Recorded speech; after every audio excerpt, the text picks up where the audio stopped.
Hope is such an important word. And I remember driving in the car soon after Jay had passed, and I couldn't believe I had all these children in the car. And I remember Caroline saying, Mommy, I choose hope. And it was just out of the blue. And I think that really, in a way, that just kind of solidified my feeling that, we lose people that are so important to us and that we will never, ever, ever forget. But I think part of keeping them alive is going forward and not letting their death define us. I think that what you want to do is focus on the positives in this. And I focused on the positives and the people that I saw ahead of me that had survived and had gone through what I'd gone through, and that gave me the hope. Having hope and finding hope somewhere in any form is the most important thing that I've needed. What I want to do is I want people to see that you can live and you can live a productive life. I think that it's kind of like throwing a pebble in the water. It ripples out and it affects everyone. We don't realize the impact it has on our kids and then our children's friends.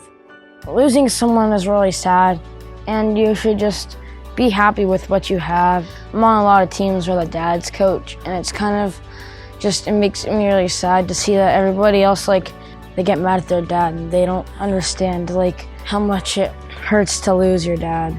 Life was going swimmingly until one day when I got this diagnosis, and then everything changed in an instant. And my situation impacted many people. My spouse, my daughter, my relatives, my friends, and all the people that were impacted by my sickness.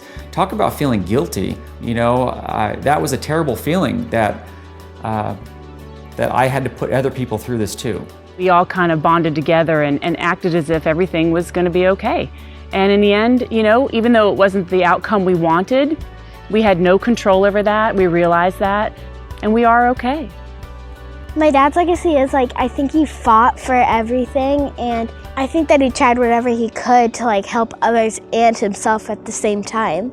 He didn't want other families to have to go through what we were going through, so he made it so that he was trying to find a cure for the cancer so that people didn't have to go through what my family had to go through. The numbers are growing, and so if we can get in front of this disease and we can help find a cure or help find earlier diagnosis, we can save a lot of lives and people will not have to go through what I went through. We looked at a few different hospitals, but Stanford really shone as the best place for us. And sure enough, we went in and Dr. Ford said, I think it's a great idea. Really made us feel like there was hope. He was on board, and before we knew it, we were all set to get this thing rolling. Some of my previous patients and their families founded the Gastric Cancer Foundation several years ago, and we very much hope that by getting as many patients and families as we can involved in this effort, we can learn much more about this disease and make rapid progress. I truly believe that this is an incredibly important effort and will lead to our understanding gastric cancer better, treating it better, and preventing this terrible disease in the future. Gastric Cancer Foundation funded a major study that was conducted here at Stanford University that identified a major gene abnormality that can occur in gastric cancer. That study was published 2 years ago, and it identified this gene for which there are now drugs. So effectively, the Gastric Cancer Foundation has funded research that led to the identification of a novel gene that's important in gastric cancer for which a drug has now been developed. So that, I think, is direct evidence of having an impact on the way patients are treated. We see these fundraising efforts for various causes across the country, and I think all of us ask ourselves, what are those funds used for? Do they matter? And I can say unequivocally that at the Gastric Cancer Foundation, they matter. They have an impact. The more that we support and the more that we donate and give to this cause, the longer we can prolong people's lives and uncover this disease early on so we do not have to get to the point of losing so many people.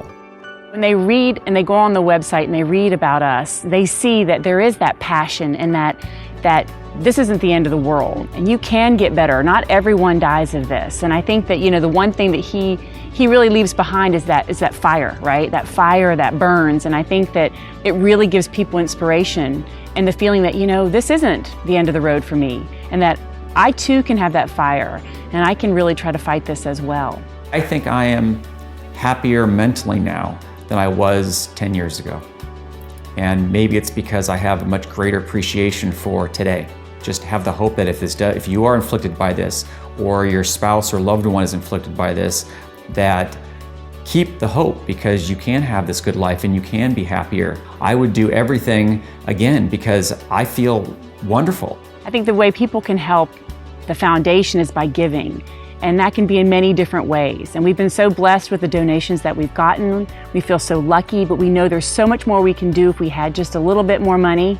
And we know that we can raise that. And when we do, we've got great researchers and great doctors backing us, and a great group of people in our communities. With their support and continued monetary donations, I think we could really make a difference.